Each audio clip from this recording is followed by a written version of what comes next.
Hi. Alright, hello guys, welcome back to my channel. If you're brand new here, my name is Nikki and this is my book nook. Guys, we are already a few days into 2023, but I'm not quite ready to leave 2022 in the dust yet because we still have to talk about the books I read in December. I'm not gonna let this month go because December might have been my best reading month of the entire year. There wasn't a single book that I read that I didn't like. Honestly, a single one that I didn't love.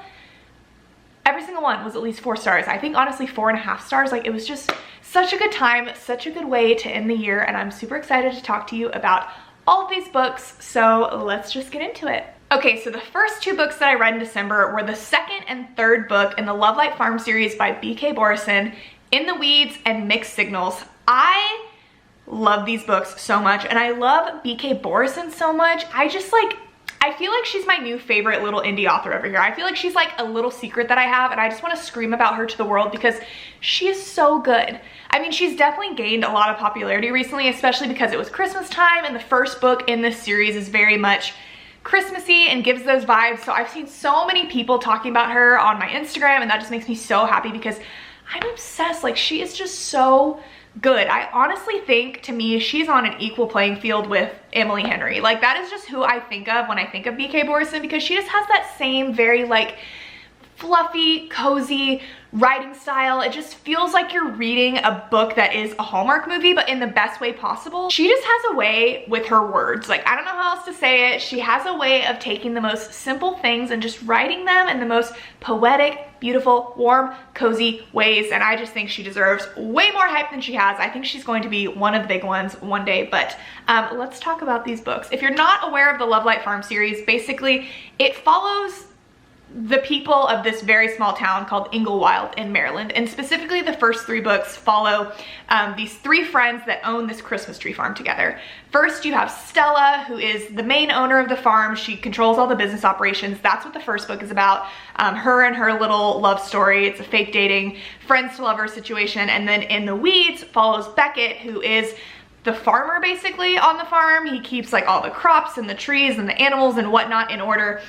His story is about him and this girl named Evelyn, who he basically had sort of a one-night stand with a few years ago, and now they have come face to face again because Evelyn has traveled to this Christmas tree farm because she is a social media influencer. She travels around and finds small businesses, tells their story on her social media. She's kind of like a travel influencer. So she has found herself at Lovelight Farms, does not realize that Beckett works there, and they cross paths once again after not seeing each other for a long time. We kind of see their initial reunion in the first book in the series, but this second book, now Evelyn has found herself just going through it. She's in a creative rut. She doesn't know what she's doing anymore. She hasn't been happy in a long time, and she just decides she needs to get away for a while. Her friend asks her, when's the last time you really felt happy? When's the last time you loved your job? And her answer is when she visited Lovelight Farms. She just felt like it was magical and just like it was a place that she could relax and get away and just be herself. So she decides to go back to the small town in Inglewild. She just wants to kind of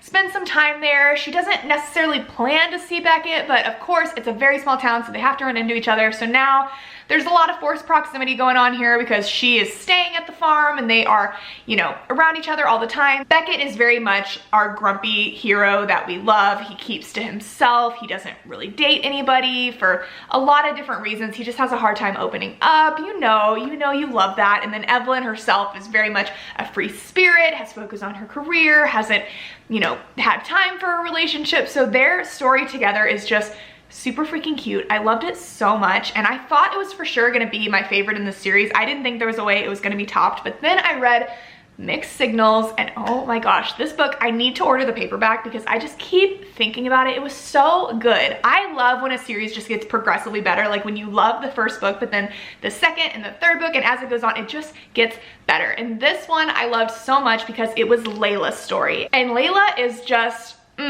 a girl after my own heart in a lot of ways. She, like I said, is the baker. She works at this farm. She has a bakery. People come and get custom cakes from her, and she makes cookies and like everything you could possibly imagine. That is just her dream and her passion. She loves baking, and Layla has just had a really hard time with dating. She's been going through it. She's trying all the apps. She just is really struggling because everyone around her seems to be finding their person. Like her best friends, we have Beckett and we have Stella that run the farm with her. They both have found their sort of happily ever after, and Layla is just, you know, in a rut with love. She doesn't know what to do. She doesn't think it's out there for her, but she's gonna try her best, and just time and time again, she keeps having horrible dates. And basically at the start of the story, she is at another horrible date at this bar with this man that is just like not it. And basically at the start of the story, Layla is on another horrible date. It's just not, it's not what she wanted. It's not what she planned. She's ending it early. She is planning to leave this bar, and she ends up running into this man named Caleb, who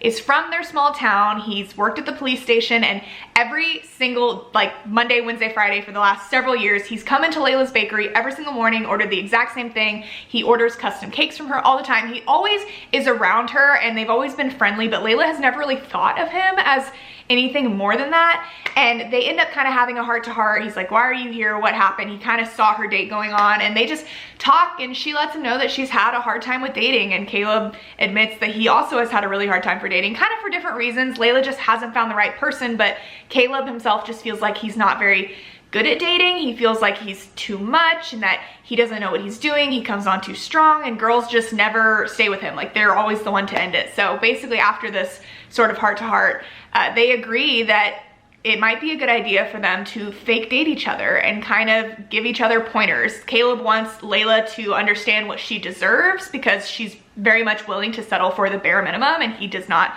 think that's okay because she deserves way more than that.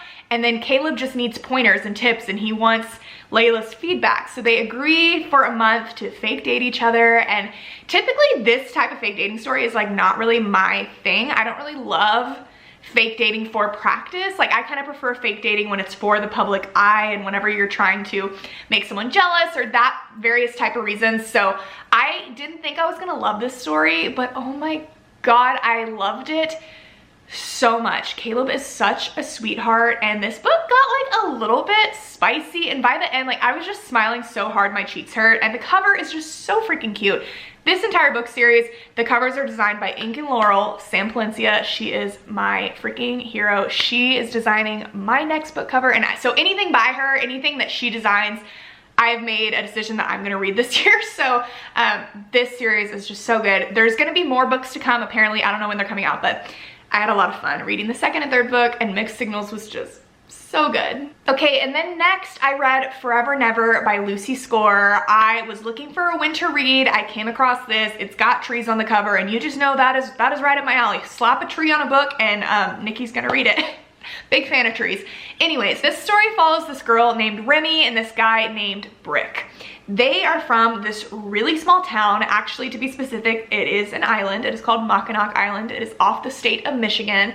And this island is very much a tourist attraction. People love to come to it throughout the year, but when it becomes winter, basically everybody evacuates except for the handful of people that actually live there. It gets to crazy low temperatures. There's feet of snow. No cars are actually allowed on the island. Everything is done by like horse and buggy. Like, it is that level of crazy.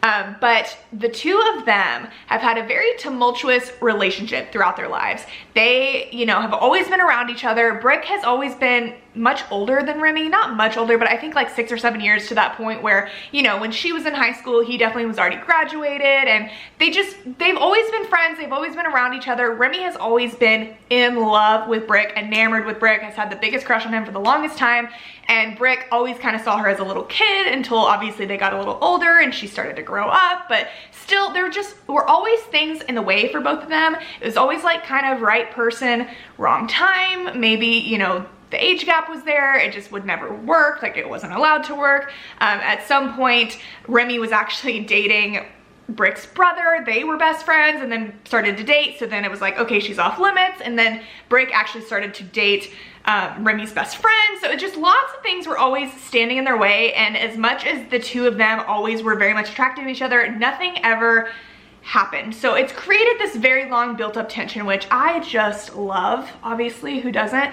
But basically, time has gone on. Remy graduated from high school and she went off to the big city to become an artist. She went to art school and she's now become a really famous artist that paints these amazing paintings that are very much specific to her because she can see sounds. She listens to music and then she basically like paints what she sees when she listens to the music, and that has made her world famous. She's been selling her paintings for hundreds of thousands of dollars. Like, she's just off living her life, and Brick has kind of had to go on without her. And even though he's never forgotten her, time has gone on.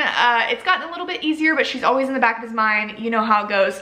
Basically, it's been many years since she's been back, but Brick is now at the start of the story just like in this grocery store, you know, going about his life, and he runs directly into Remy.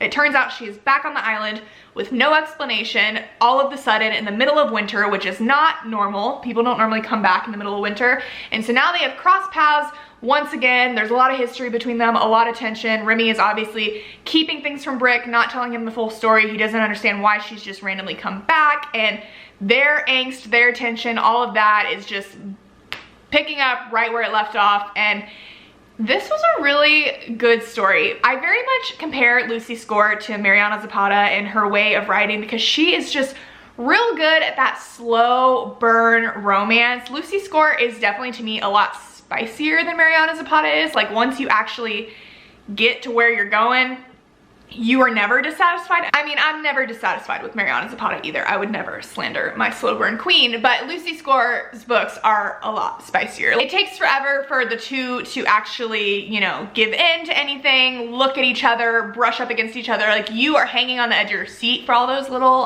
touches and whatnot. But once you get to where you're going, it's like full speed ahead. And very, very good. I really liked this story. I really, really did. It wasn't like my favorite book of all time, but I am always here for a grumpy man. I'm here for long, drawn out tension. There are flashbacks in this book, so you do kind of get to see their relationship over time, and I always love that. I thought it was a really good book for winter. I really liked it. Things We Never Got Over by Lucy Score was a really big book this year, and I think if you're a fan of that, you should definitely read this one. Okay, next, I read the third book in the Magnolia Parks series, Magnolia Parks, The Long Way Home. I have talked about this series so much recently that I'm not gonna like sit here and give my whole spiel on it, but basically, if you're not aware of it, it is, imagine Gossip Girl set in London. It follows the high society of London, these people that, you know, are in this big friend group. They grew up going to this very fancy boarding school together, and now that they are grown up, they are socialites. They're all over the media. They're super rich. Their parents are celebrities, business moguls.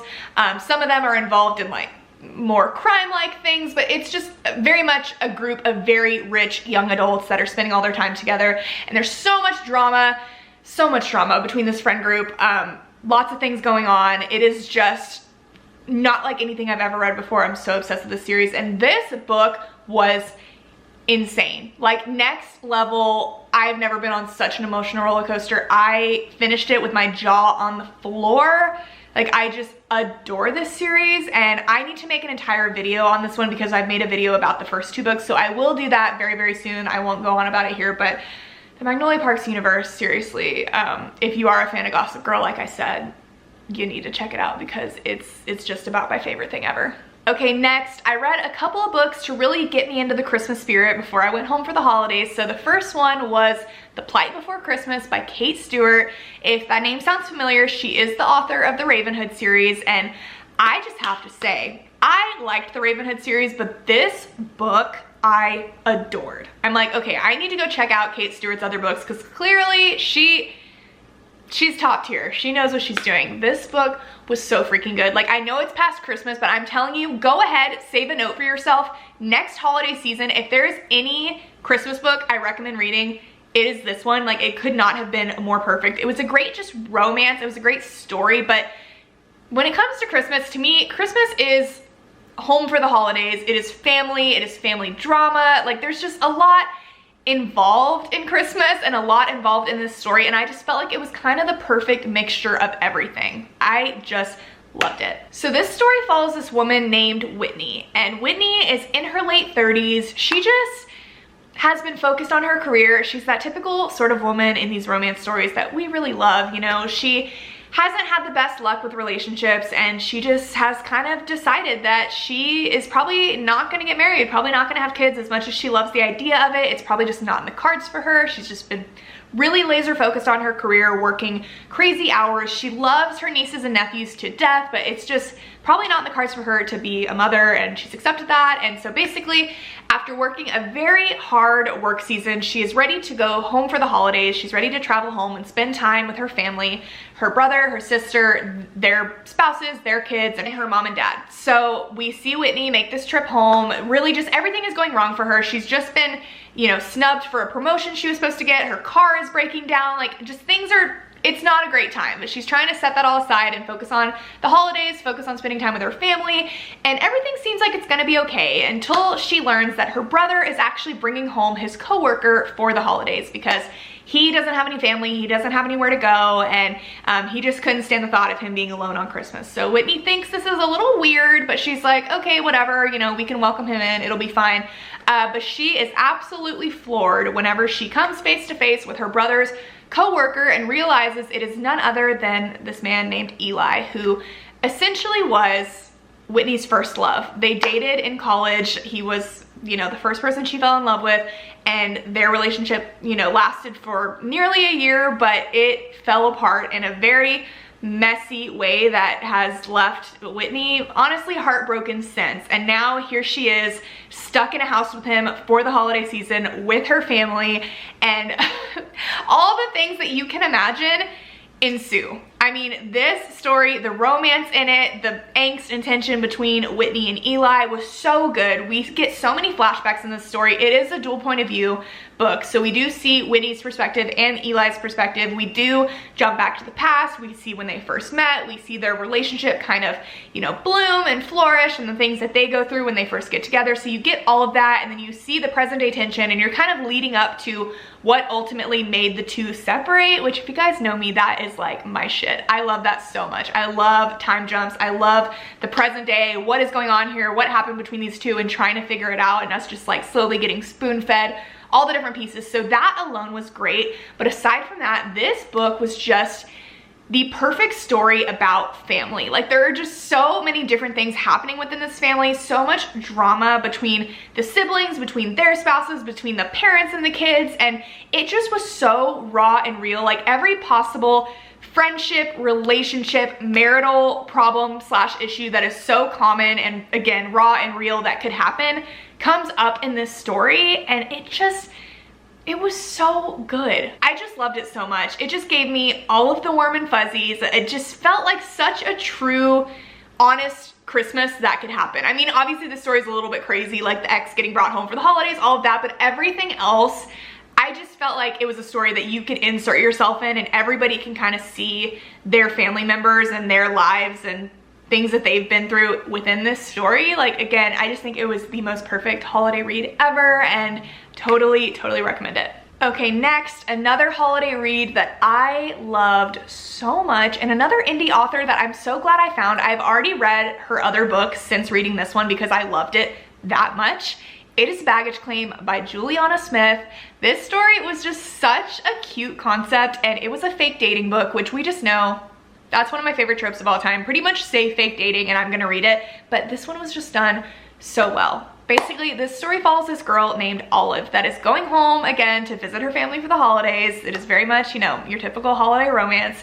And she is on a plane on the way there, and you can tell she's very anxious. She clearly has not been home in a while, and the last time she was home, something happened between her and her family. There's lots of tension there. She doesn't want to go home, but it's the holidays. She needs to go home. She's just very stressed, very anxious about the entire thing, and that is not made any better when this man sits down next to her and just starts talking her ear off, and she is just not having it. Basically turns to tell him to leave her alone, but of course, she finds the most beautiful man she's ever seen, this man named Finn. And Finn, right off the bat, is very interested in Olive, thinks she's very cute and fun and all of that, but she is just not giving him the time of day, and he can tell she's really anxious, so he basically suggests that, you know, they have some drinks, maybe it'll calm her down. She's an anxious flyer, so one drink leads to another, leads to another. They're now 5 drinks in, drunk on this plane, and Olive is opening up a little bit more to Finn and basically lets him know the reason she's so stressed about going home. I mean, one among many reasons, but the main reason is that the last time she talked to her mother was once again, you know, harping on the fact that she's been single for a long time. She doesn't have a boyfriend. She should really go out and date. She should download the dating apps. And basically Olive just blurted out that she doesn't need to do that because she already has a boyfriend. And her mom was like, oh great, bring him home for Christmas. Well, plot twist, Olive does not have a boyfriend. And so now she is obviously going home by herself. She doesn't have any plan whatsoever about what she's gonna tell them about her non-existent boyfriend. And Finn, being the absolute golden retriever that he is like, sister, I'll be your fake boyfriend. What do you mean? I'm going home for the holidays. I don't have a lot of plans. Like, I'm gonna see my family, but I got plenty of time. I can, you know, show up and be your fake boyfriend. And Olive is like, you're crazy, stranger danger. I just met you. I don't know you at all. Like, you are not gonna be my fake boyfriend. Obviously, the two end up coming to an agreement and he does end up pretending to be her fake boyfriend. I freaking love this story. It was so cute. Juliana Smith is, again, a lot like B.K. Borison. I just love her writing. It was so fluffy and cute. There were so many adorable moments between the two. The banter, Olive just like playing so hard to get, and Finn just being so obsessed with her. I just loved it. And there was a plot twist in this story, and like once you kind of realize what's going on with the family drama, it is really kind of crazy. I saw some things coming from like really far away. Like I kind of figured out the main plot twist, but regardless, it was still so fun to watch it play out. I just loved it. It was so perfect for the holidays, but honestly just wintertime. Like this book is set in Aspen, Colorado. It involves skiing, and again, there's trees on the cover. And this book was also designed by Sam Palencia from Ink and Laurel, so you know I'm obsessed with it. Like, you know it's gonna be good. And I just loved it. I loved it. I'm really excited to see what Juliana Smith continues to write because I'm gonna read it all. Then lastly, the last two books I read in December and the last two books I read in 2022. Honestly, I'm so glad they were the last two because they were just about my favorite of the whole year. I read the second book in the Him Duet by Serena Bowen and Elle Kennedy.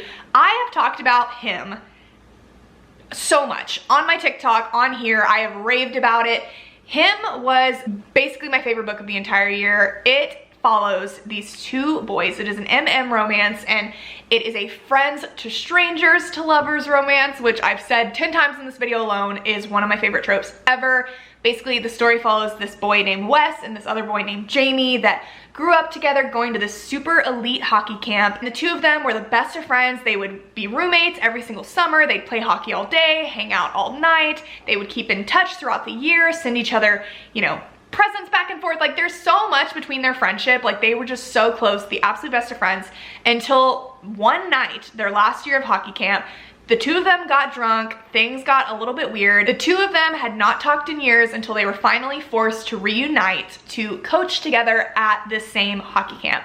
So that is what Him is about. Him is about the two of them, you know, coming back together, their relationship unfolding. Seriously, just like the greatest book ever. And this second book, I'm gonna be honest, I was a little nervous to read because I am not a big fan of like multiple books about the same couple. I'm like, okay, the story's over, happily ever after in my mind. I don't need to know all the nitty-gritty details. I don't need to go on and see them fight and go through real couple stuff. Like, I just don't need to read a book to see that. But Us, I read it, and I'm so happy that I did because this was done so perfectly.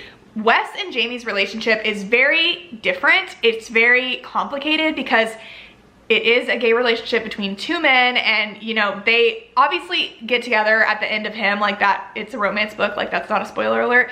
But in Us, this is about them actually navigating their relationship because it is really complicated. They are now together and they are focused on their careers and trying to balance their careers and their life and their relationship, and they kind of are forced to be private about all of that because one of the guys in the couple is a huge star in the NHL now. Like, he is the biggest rookie of the year, and he really wants to focus on that and let that shine through. And it's obviously very scary for the thought of it coming out that he is the first openly gay man in the NHL. So he's just trying to get through his first year and do a really great job. And then after that, he's more willing to open up. So this story is about the two of them just navigating all of that, trying to stay hidden, trying to maintain their relationship, trying to be happy together in the, you know, small moments that they can, because the two of them are constantly traveling, going separate places. They barely get any time together, and when they are together, they're kind of forced to like stay in their apartment half the time because they're afraid to be seen publicly. There's a lot involved to this, but oh my god, this relationship between these two boys is the ultimate. Like, they are my favorite book couple of all time. Wes and Jamie have my entire heart. Like, this Duet. I look at it and I just like want to get tears in my eyes because I love it so much. It is so good, so entertaining. I was never bored a single second that I was reading this series. Like I could not put it down. I could not stop. I had to know what happened, and it's just so good. I mean, it's so entertaining. It's so spicy, like some of the best spice I've ever read, but it just gives me all the warm and fuzzies, butterflies and rainbows. Their friendship that then leads into a relationship is just so beautiful and so amazing, and I'm so obsessed. So I read Us. This was officially like the second and kind of like final book in the Duet, the ending to the series, you know, tied together with a nice little bow. But then after this, they ended up writing a novella, which I am also not a fan of novellas typically. I don't love novellas and I don't like epilogues, and this was an epilogue novella. Okay, let me back up because people are gonna get mad.